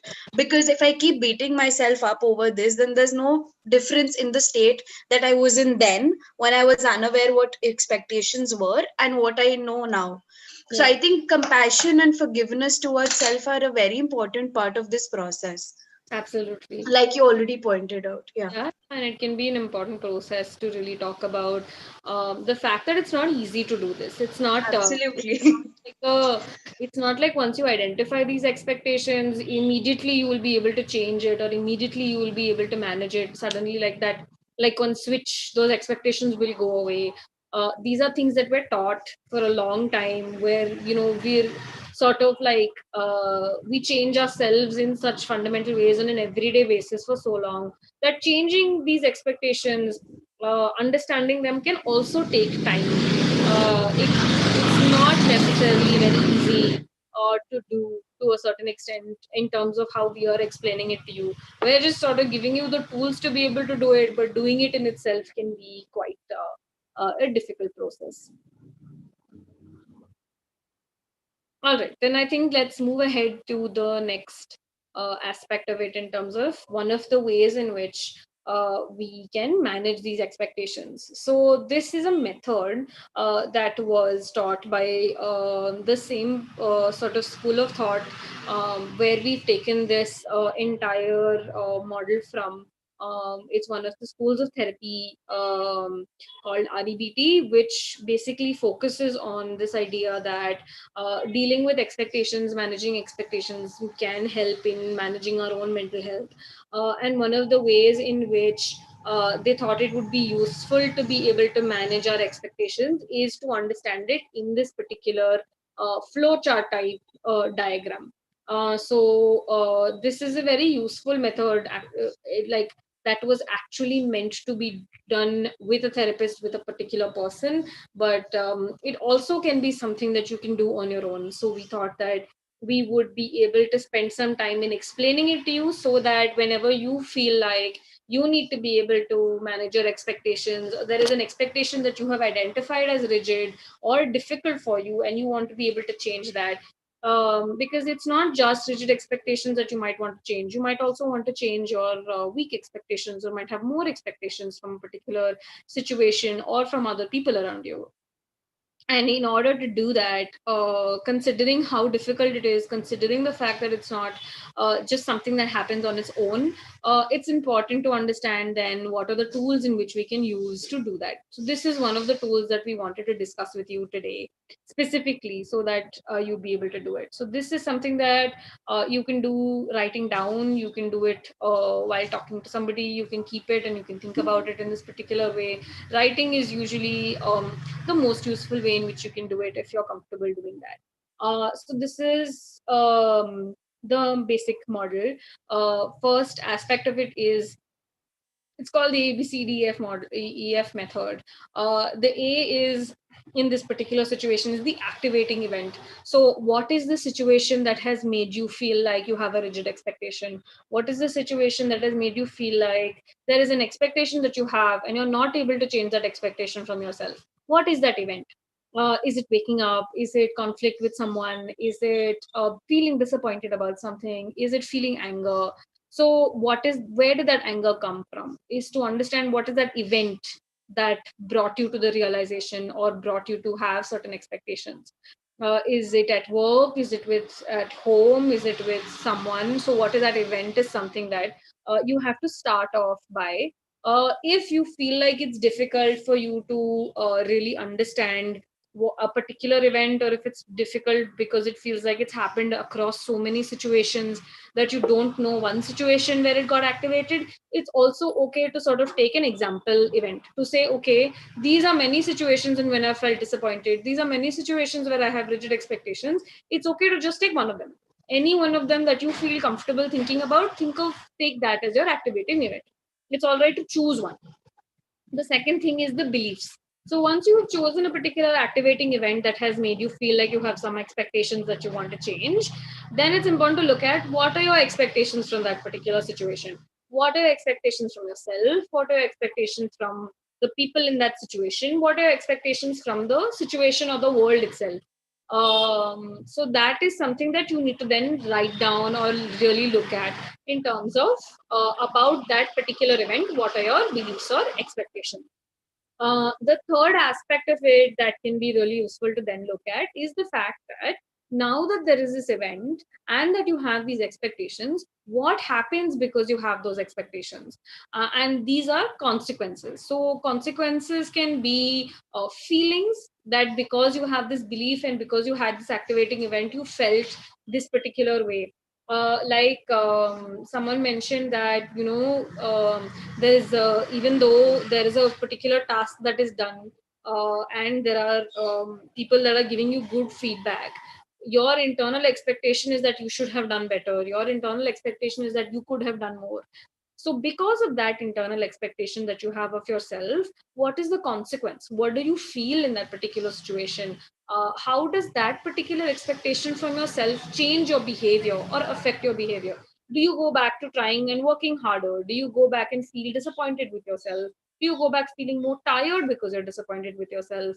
Are you angry or upset or sad because you're feeling that disappointed about yourself? Or do you put your more energy into work because you felt like you should have done more?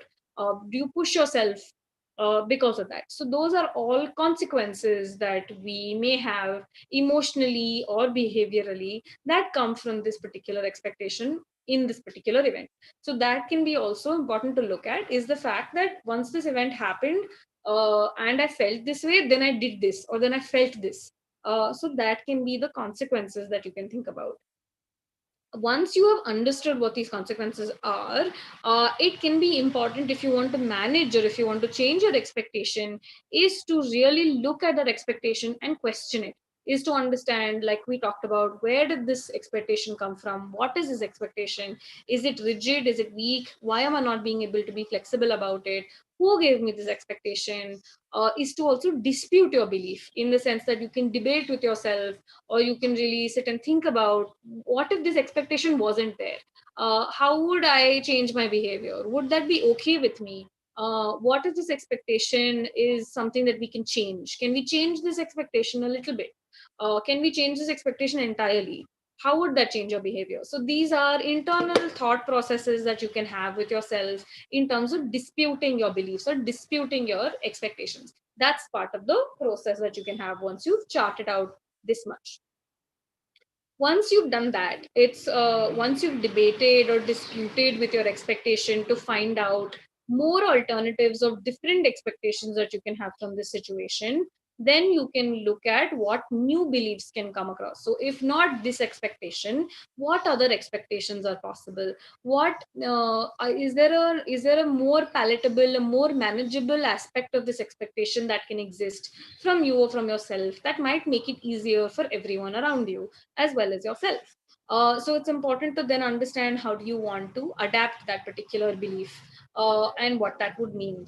The F in this particular method would then be, what are the new feelings or what are the new consequences that you're having to changing your beliefs? So it's kind of like an experiment, right? You're changing your beliefs, and then you have to understand, okay, so I changed my beliefs, and then I went back to work. What did that change? Did I feel better? Did I feel less disappointed? Was I able to put more energy into work because I felt less disappointed? Did I have more confidence because I was able to do it? Did I have less conflict with people around me because I've changed my expectations? So the F is to understand, okay, now that I've changed my expectations, what is the result of that? What has happened because of that? And these new feelings or new situation can be a change in your behavior with other people, or a change in how you feel internally as well. So it can be internal change, it can be external change. Either of that is fine. So this is one method that you can use to be able to manage your expectations, identify your expectations, and also be able to change them. I hope that made sense.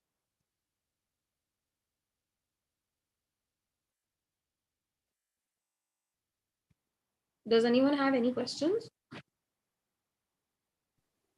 Yeah, what if somebody having expectation on me?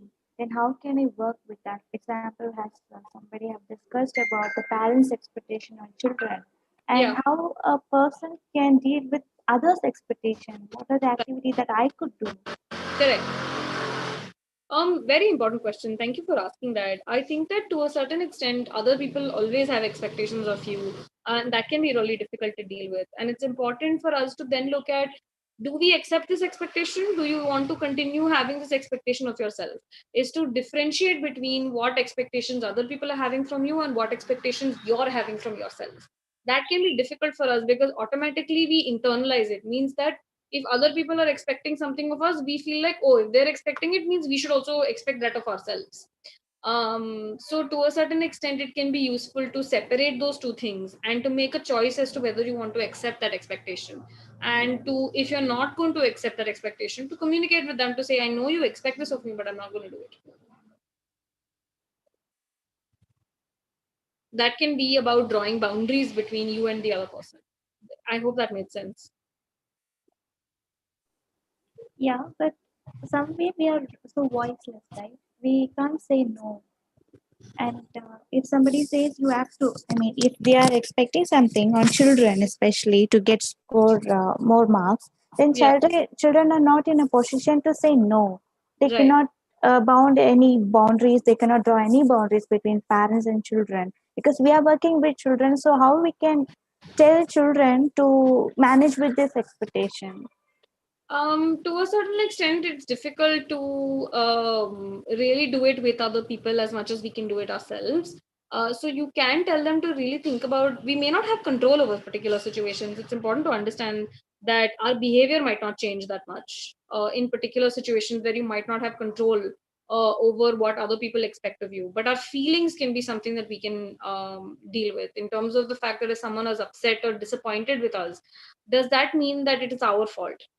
I hope that makes sense. Like if children are facing pressure from their parents to study or get a lot of marks, that is the parents forcing them in that particular situation to meet their expectations. And that happens a lot. And to a certain extent, it can be really difficult to see because those expectations, the parents need to change those expectations. The children are in a helpless situation because they don't have that much control.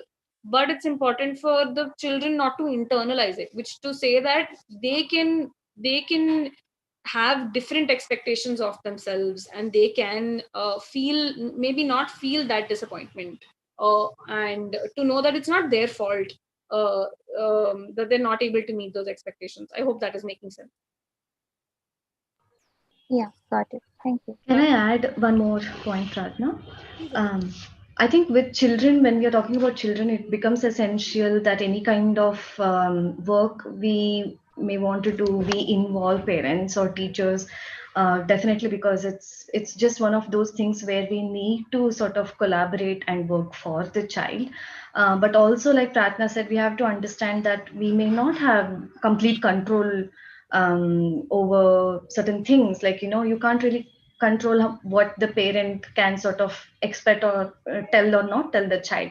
But if it is possible to just sit and have a chat with the parent as to what impact can this have, and if that's not possible, just if it is in your control to provide constant reinforcements for the child by just praising for whatever efforts they're putting and letting them know that this is enough.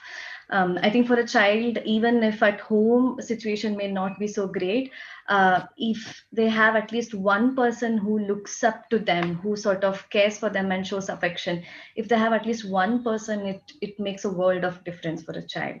So to see what control we have and to just do whatever we can in our control can be helpful.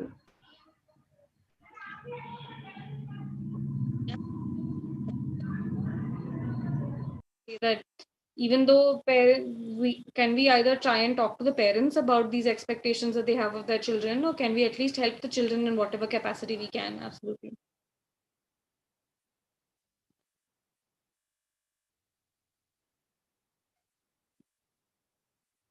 Does anyone else have any other questions? This is the end of our presentation.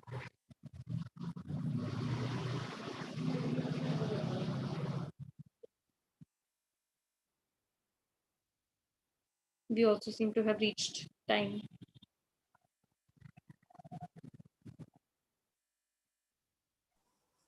Do anyone have any questions? Please ask now, or we'll move to the next one.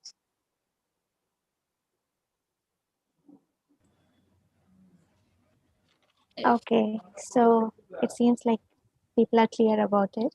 So now I request Jennifer to give a concluding remarks and note of thanks for the session. Thank you, Jennifer? Surya. Yeah, Surya. Yeah. Today I think we had a great and beautiful session. So especially when I want to conclude, so I just want to conclude like I have expectations, but as a grown up and learn to certain extent, and with my wide experience to certain extent, I can decide on my expectation. But here is something I learned new with practical examples from the present situations. So Ms. Apurva was so clear and like fluent in her presentation, and she made it very clear. And I like the way which she gave an example of what is expectation is with the roller coaster and joint wheel. So that I really liked it. And also, Apurva made us to understand why are we talking about expectation. The common man requires, to be made understand about the same. So it is our belief that guide us and help us make decision and make us expect. So, following which, it was also good for us to know how to distinguish between our expectations. So, because many of us need to learn our expectations, and Ms. Pratana spent our valuable time in dealing with the same, and also she made us to understand what is the distinguish like flexible, weak, and rigid type of expectation, where very clear and it was explained with very practical examples in our daily working time and also in the personal life. And also the important thing was like why do we need to manage the rigid expectation and also the ABCDEF method. So which was really enlightening, Pratana. So I think all of us have learned and might have come with a great expectation, and we'll be using it practically in our work and also in our personal life when we are dealing with children or dealing with the co-workers and dealing with the personal family relatives. So yeah, here I thank especially every the Alternative Story team for giving us your thoughts and your valuable time for us in explaining the concept. So thank you, the whole team of Alternative Story, Apurva and Pratana especially for giving us the enlightenment about the rigid expectation, like how to adopt and things like that. And also, I especially thank our CIF team throughout the country, or north, south, east, and west team is attending. I think I thank everyone for your valuable participation, and also Andrew, Nirish, and Surya. Andrew for setting up the background, and also Nirish and Surya working behind the screen, so making this session successful. So thank you, Nirish and Surya. Also, not but not the least, so our partner organization. So many of the directors, coordinators, and team members have participated for this session. I thank each and everyone for their valuable time and attending this session and making it successful. Thank you, everyone, for your great time. Thank you. Thank you, Pratana and Apurva. Thank you so much. It was our pleasure. It was really, we really hope that it was useful for you. Really happy to hear. Yes, thank you.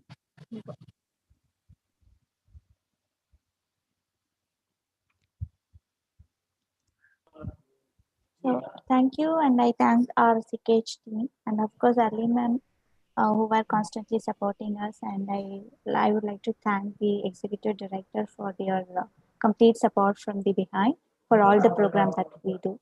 So thanks once again. So see you in next session.